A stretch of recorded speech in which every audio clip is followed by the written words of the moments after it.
चलिए जानते हैं देश दुनिया की सिलेक्टेड काम की बहुत ही महत्वपूर्ण सिलेक्टेड खबरों को सिर्फ और सिर्फ 10 मिनट में 30 बड़ी खबरों को। लेकिन वीडियो को आगे बढ़ने से पहले अगर आप लोगों ने हमारे चैनल को अब तक सब्सक्राइब नहीं किया तो सब्सक्राइब करके नीचे का बेल आइकन को जो प्रेस कीजिए। उपराष्ट्रपति जगदीप धनखड़ ने कहा है कि भारत का समुद्री क्षेत्र दुनिया की तीसरी सबसे बड़ी अर्थव्यवस्था बनने के देश के दृष्टिकोण में एक परिवर्तनकारी भूमिका निभाने के लिए तैयार है। कांग्रेस अध्यक्ष मल्लिकार्जुन खड़गे ने उपराष्ट्रपति जगदीप धनखड़ पर गंभीर आरोप लगाए। उन्होंने उपराष्ट्रपति को सरकार का सबसे बड़ा प्रवक्ता बताते हुए कहा, राज्यसभा में व्यवधान का सबसे बड़ा कारण खुद सभापति है। धनखड़ के खिलाफ विपक्षी गठबंधन इंडिया ब्लॉक ने अविश्वास प्रस्ताव को नोटिस दिया है। देश की मुख्य विपक्षी पार्टी कांग्रेस को महीने भर में केरल में दूसरा गुड न्यूज मिला है। उसके नेतृत्व वाली यूनाइटेड डेमोक्रेटिक फ्रंट यूडीएफ ने केरल में हाल ही में हुए 31 स्थानीय निकाय वार्ड के चुनावों में बड़ी जीत हासिल की है। दिल्ली में क्या सच में वोट काटे जा रहे हैं? आम आदमी पार्टी के संयोजक और पूर्व मुख्यमंत्री अरविंद केजरीवाल ने चुनाव आयोग से मिलकर इसकी शिकायत की है। उन्होंने दावा किया है कि राजधानी में बड़ी संख्या में लोगों के वोट काटे जा रहे हैं।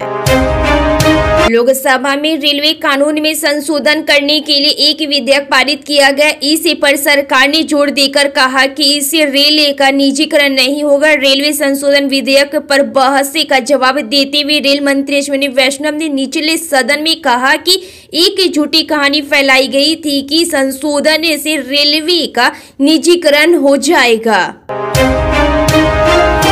राजस्थान के मुख्यमंत्री भजनलाल शर्मा की मानवीय संवेदना देखने को मिली। उन्होंने सड़क हादसे में घायल शख्स को अपने वाहन से अस्पताल पहुंचाया। दरअसल बुधवार को मुख्यमंत्री समारोह में भाग लेने जा रहे थे। एनआरआई स्किल के पास मुख्यमंत्री भजनलाल शर्मा का काफिला पहुंचा था। काफिले में शामिल वाहन सड़क पर बने डिवाइडर से टकरा गई। हादसा कार को बचाने के चक्कर में हुआ।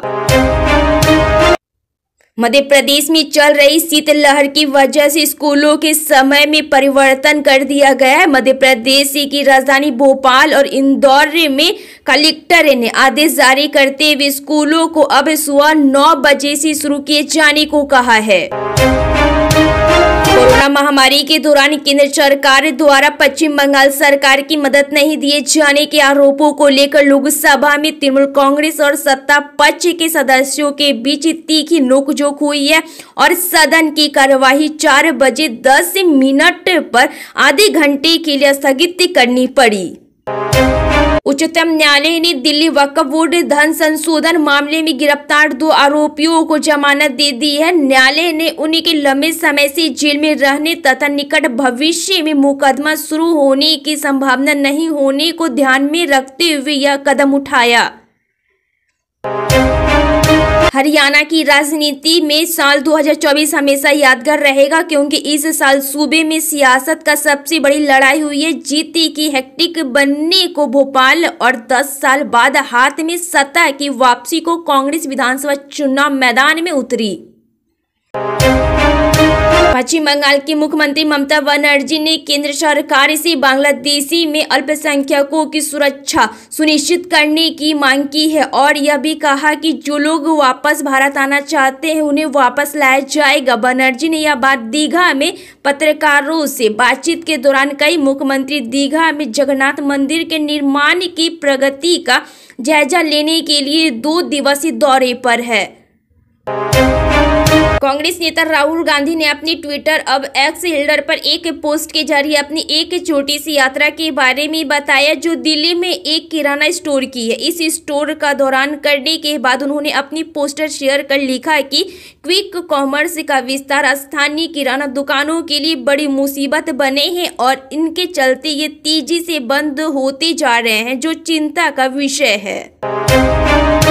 विपक्षी गठबंधन India national development inclusive alliance India के कई घटक दलों के सांसदों ने अदानी समूह से जुड़े मुद्दे पर संसद परिषद में अनोखे अंदाज में विरोध प्रदर्शन किया और सत्ता पक्ष के सदस्यों को तिरंगा एवं गुलाब का फूल भेंट किया। महाराष्ट्र विधानसभा चुनाव में भाजपा के नेतृत्व वाले महायुक्त गठबंधन ने 288 विधानसभा क्षेत्रों में से 233 सीटें जीत के इतिहास रचा। चुनाव में भाजपा के नेतृत्व वाली महायुक्त गठबंधन एमवीए के सामने कांग्रेस के नेतृत्व वाला महाविकास आघाड़ी एमवीए गठबंधन बुरी तरह से धराशायी हो गया। दिल्ली विधानसभा चुनाव में अब कुछ हफ्ते का वक्त बचा। इससे पहले आम आदमी पार्टी के राष्ट्रीय संयोजक अरविंद केजरीवाल ने ऐलान किया है कि पार्टी कांग्रेस के साथ गठबंधन नहीं करेगी। महाराष्ट्र में महायुति की सरकार बनने के बाद अब एक बहुत बड़ी खबर निकलकर सामने आ रही है कि मीडिया रिपोर्ट में कहा जा रहा है कि बीजेपी महाराष्ट्र में ऑपरेशन लोटस की तैयारी में है, जिसका खामियाजा शरद पवार की पार्टी एनसीपी को उठाना पड़ सकता है। उत्तर प्रदेश के संभल में पिछले दिनों हिंसा में जान गंवाने वाले कुछ लोगों के परिजनों से लोकसभा में नेता प्रतिपक्ष राहुल गांधी और कांग्रेस महासचिव प्रियंका गांधी वाड्रा से मुलाकात की। इससे पहले समाजवादी पार्टी और कांग्रेस के प्रतिनिधित्व मंडल को संभल नहीं जाने दिया गया था। प्रतिनिधित्व मंडल को जाने से रोके जाने के बाद राहुल गांधी को भी जाने से रोक दिया गया था।